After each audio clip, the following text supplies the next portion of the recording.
जय श्री माधव। कल्की अवतार नेपालीमा स्वागत छ सबैलाई।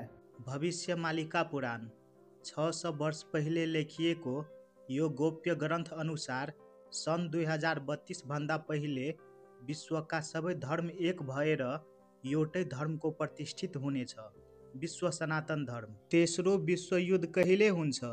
कुन देश बीच? कुन देशले भारतलाई साथ दिने? कुन देशले भारतसँग लड्ने? कुन हतियार प्रयोग गर्ने? र युद्धको अन्तिममा नतिजा के हुन्छ भन्ने प्रष्ट प्रमाणहरू दिएको छ। मालिका शास्त्रका अनुसार चीन, पाकिस्तान र भारत बीच जहिले युद्ध हुनेछ त्यो युद्ध विश्वयुद्धमा परिणत हुनेछ। भविष्य मालिका पुराण अनुसार शनि ग्रह मीन राशिमा गोचर हुने बेलामा भारत, पाकिस्तान र चीन बीच युद्ध हुनेछ। त्यही युद्ध तेस्रो विश्वयुद्धमा परिणत हुनेछ। जब विश्वभर विश्वयुद्धको आवाज सुनिनेछ त्यही समयमा चीनसँग भारतको पहिलो युद्ध हुनेछ। त्यसै बेला सरकारी तथा गैर सरकारी काममा काम गर्ने व्यक्तिहरूलाई जागिरबाट हटाइनेछ। अभावका कारण विश्वमा चोरी डकैती ठुलो सङ्ख्यामा बढ्नेछ।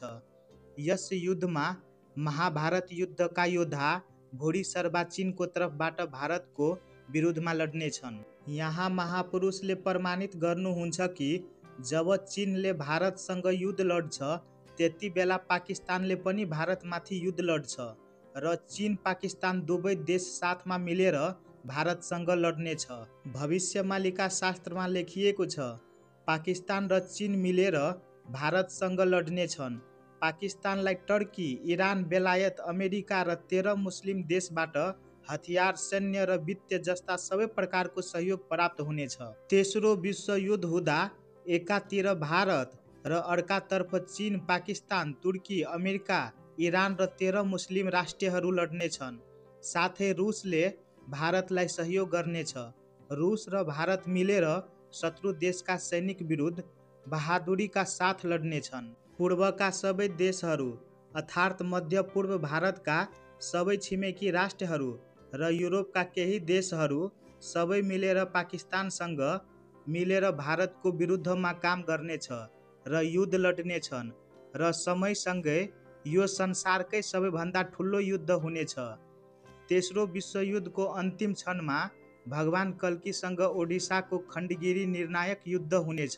तेस्रो विश्वयुद्धको अन्तिम क्षणहरूमा भगवान कल्कीसँग ओडिसाको खण्डगिरी निर्णायक युद्ध हुनेछ। उद्धव भक्ति प्रदायिनी पुस्तकमा यसबारे एउटा रचना छ। भगवान श्री कृष्णले द्वापर युगमा उद्धवजीलाई कलि भारत युद्धको बारेमा बताउनु भएको थियो। उद्धव भक्ति प्रदायिनी ग्रन्थमा लेखिएको छ कि कलि भारतको भयङ्कर युद्ध वा अन्तिम युद्ध ओडिसा राज्यको भुवनेश्वर खण्डगिरीमा भगवान कल्कीको बास हुने ठाउँमा हुनेछ।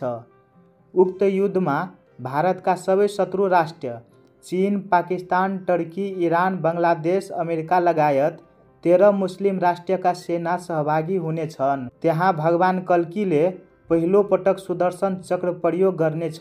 यस युद्धमा सबै शत्रु योद्धाहरू मर्नेछन्। त्यसै समयमा भगवान कल्कीसँग अश्वस्थामा र शल्य पनि उपस्थित हुनेछन्। त्यसपछि भगवान कल्कीले क्रोधित भएर संसारका सबै मलेच्छलाई नष्ट गरी धर्मको स्थापना गर्नुहुनेछ। जब तेस्रो विश्वयुद्ध सुरु हुन्छ त्यस समयमा युद्धको प्रभावले सम्पूर्ण पृथ्वीको पूर्व र पश्चिम दिशाहरू रङ्गीन रातो रङको देखिनेछन्। त्यसबेला भारतमा ठुलो युद्ध हुनेछ र सरकारको परीक्षा हुनेछ। भविष्य मालिका अनुसार विश्वयुद्धको प्रमुख निर्णायक देशहरू: समूह 1 मा भारत, रुस, जापान, जर्मनी र फ्रान्स। समूह 2 मा पाकिस्तान, चीन, टर्की, अमेरिका, इरान, मुस्लिम देश, बेलायत, अफ्रिका र अन्य देशहरू।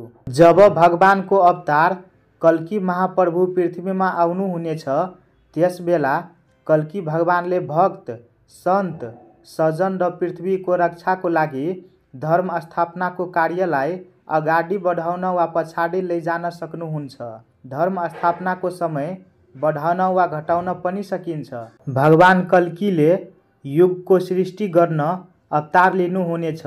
भगवान कल्कीले सम्पूर्ण परा अपरा शक्ति अष्टसिद्धि 9 निधि अनिमा लङ्घिमा सबै देवी देवताहरूको शक्ति र करोडौँ ब्रह्माण्डका सम्पूर्ण जगतलाई आफूसँग राख्नुहुनेछ।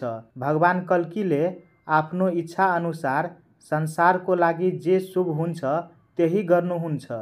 भविष्यमालिका पुराणमा लेखिएका तृतीय विश्वयुद्धको बारेमा तपाईहरूको के राय छ? कमेन्ट गरेर जरुर बताउनुहोला र यो भिडियो धेरैभन्दा धेरै सेयर गर्नुहोला। जय श्री माधव।